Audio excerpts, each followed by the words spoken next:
Okay guys, welcome sa atong channel, and this time atong klase is about subtraction of large numbers with regrouping.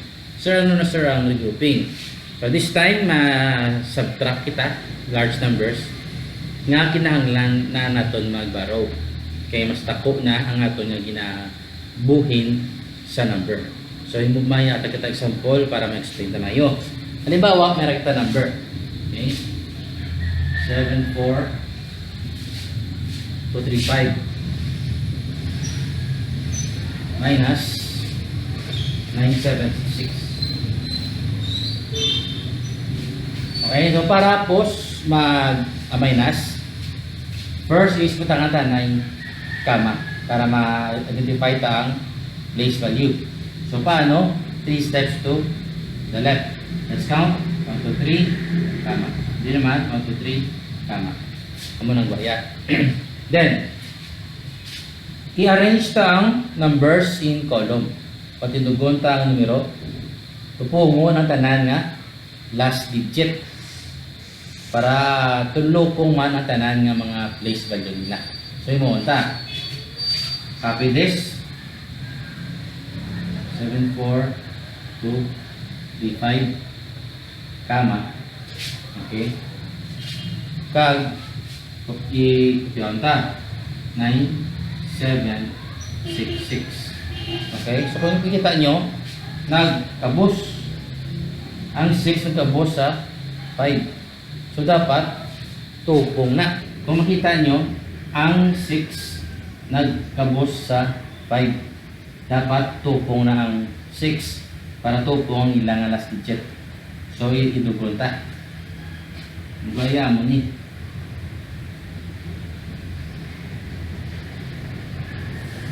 9766. Tupong na. Okay. So bigyan na ka minus.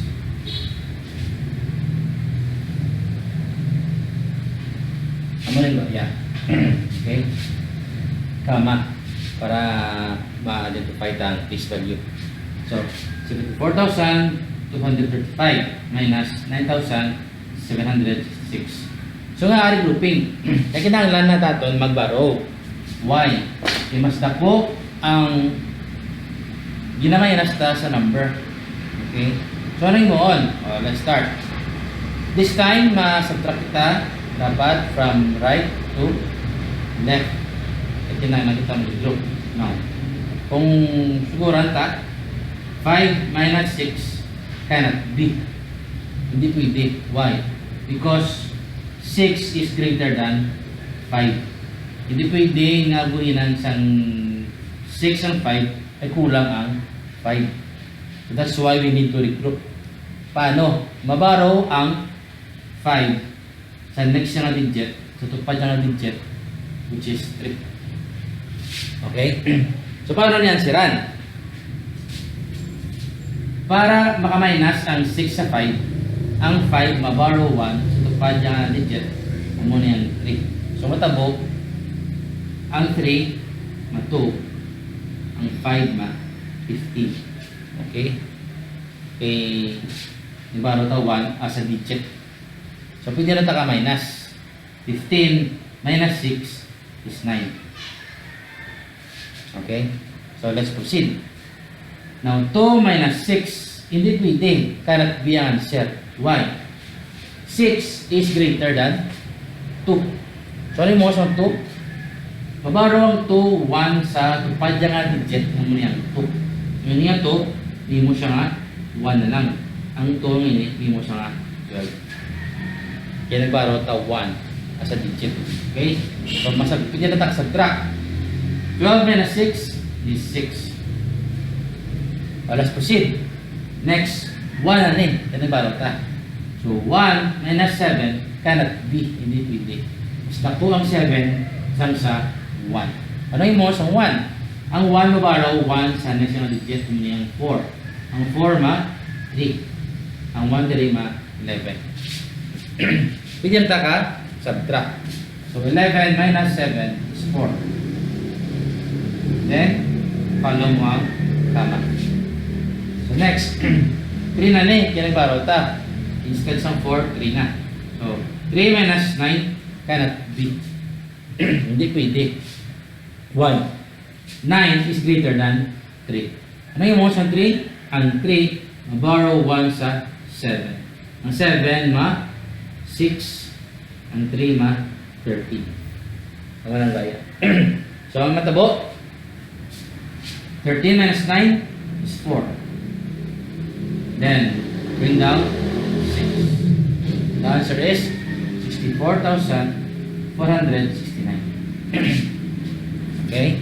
So, let's have some more example on how to subtract large numbers.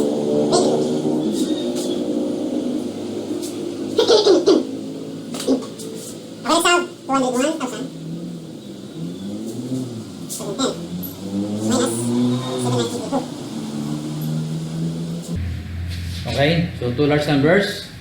Ito nga na kama para post mag-identify isang place value. Okay, so subtracting large numbers. First, arrange the numbers in column. Patindugon ang mga numero. Ito po ang tanan nga last digit. So let's do that. Happy niya na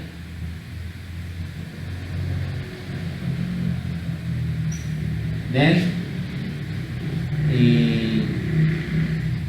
butang sa dalong. Let's situate nga. Ito po ang last digit. So, matabo, para di ang 79. Para ito pong sa kama. Then, 8, 3, 2. So, ito po ang last digit. And let's subtract. Okay.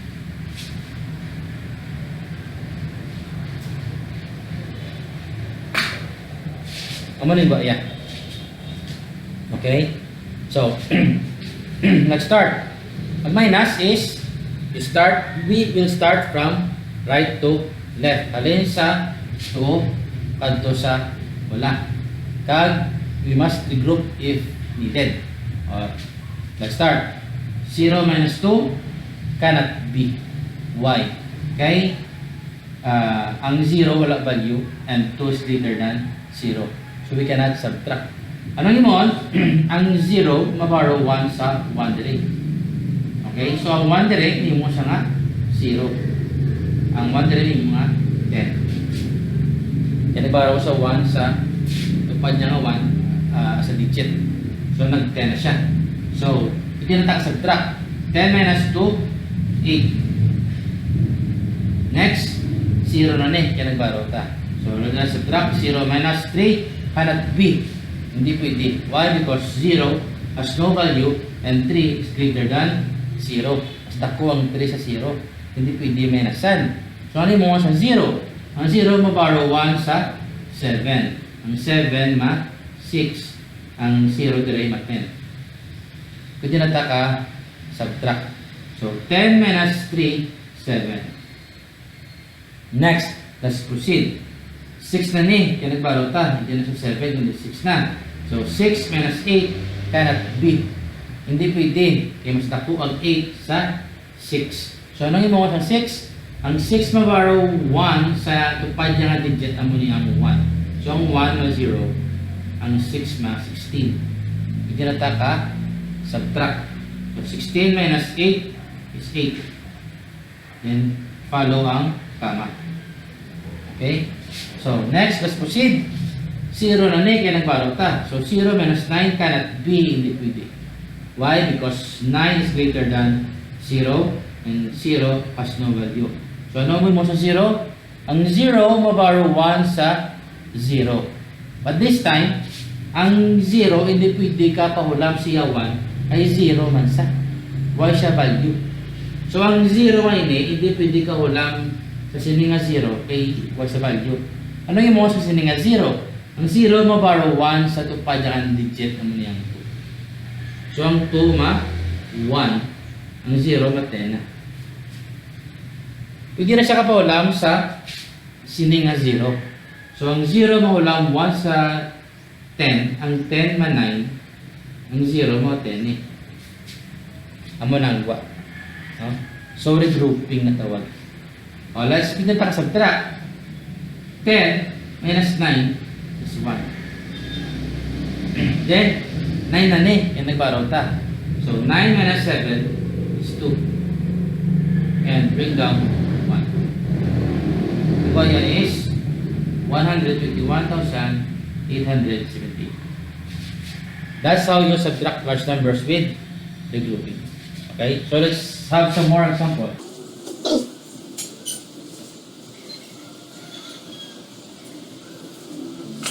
Alright, let's have 1 million. Minus. Okay? So, 1 million minus 356,789. So, the same process, the same procedure, arrange the numbers in column. Patindugon ng mga numero, ito po ang tanan nga last digit. Para insakto ang tanan nga mga place value. So, let's copy this first, 1 million.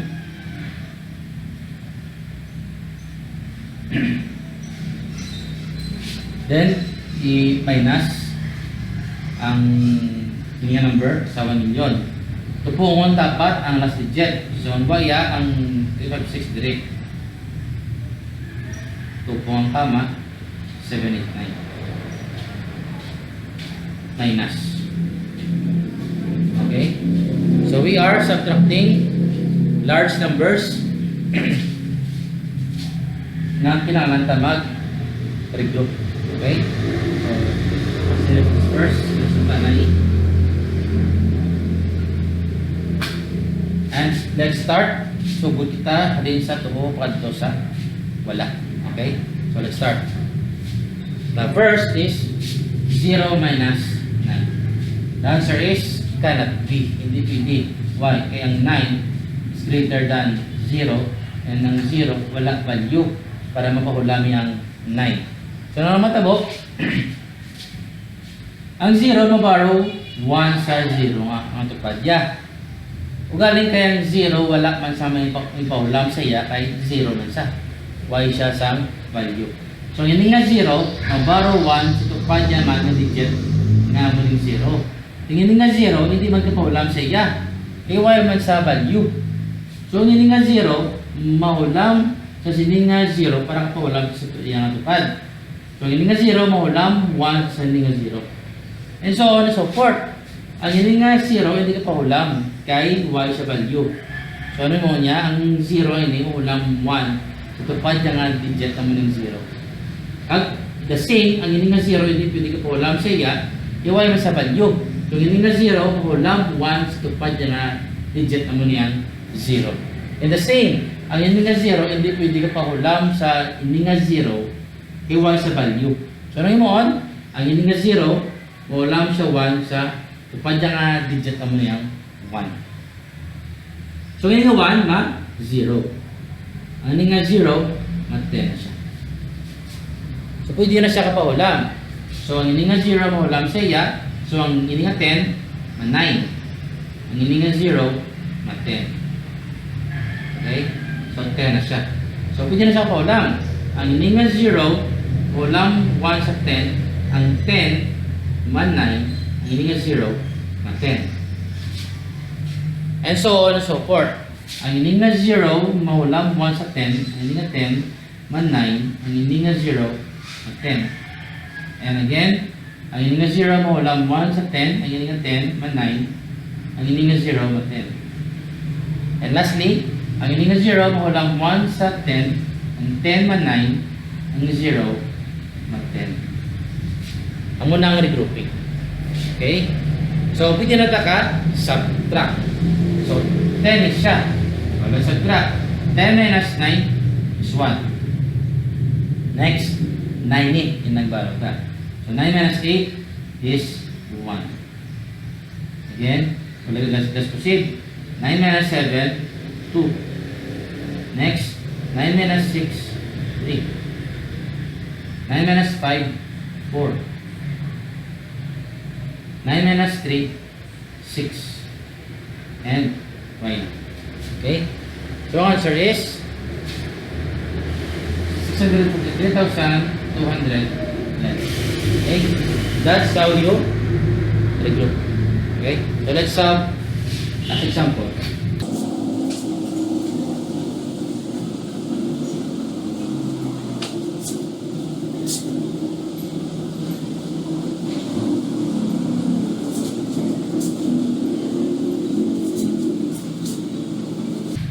Okay? So, large numbers, we are subtracting large numbers. Nag-minus kita large numbers. So, para pos, butang natin na yung kama. Okay? So, 3 steps, 1, 2, 3, kama. 1, 2, 3, kama. 3 man the same. 1, 2, 3, kama. 1, 2, 3, kama. Then, arrange the numbers. I-arrange ta in column. Plastar ta nga, gapatindog. Tupungon tanan nga, punta nga numero. Last digit.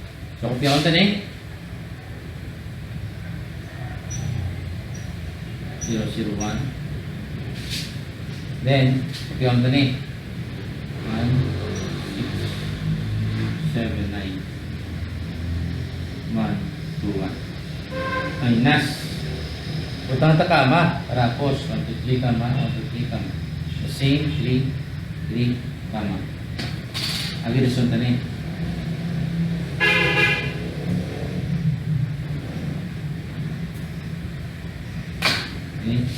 amo na yung ya. Then, mag-subtract kita from right to left. Alin sa to, kadto sa bala. Let's start. 1 minus 1, 0. Next, 0 minus 2, cannot be. Hindi pwede. Tako ang 2, ang sa 0. Pag yung 0 wala value, hindi pwede yung binan. So, ang ano matabo, anong imo niya? Ang 0, borrow 1 sa 0. Kalagi ang 0 ang ini nga tupad ya, kaya mas ang value, hindi pwede ka pa ulam siya. So, ang ini nga 0, makulaman 1 sa tupad yang natin dyan ang niyang 8. So, ang 8 ni mo nga 7. Ang 0 ni mo nga 10. Hindi ulam siya. So, hindi na siya pa ulam sa tupad yang 0. So, ang ini nga 0, makulaman 1 sa 10, ang 10 na 9, ang ini nga 0 at 10. Hindi na ka subtract. So, let's subtract. 10 minus 2, 8. Tapos, 9 na ni, pinagbaruta. So, 9 minus 1, 8.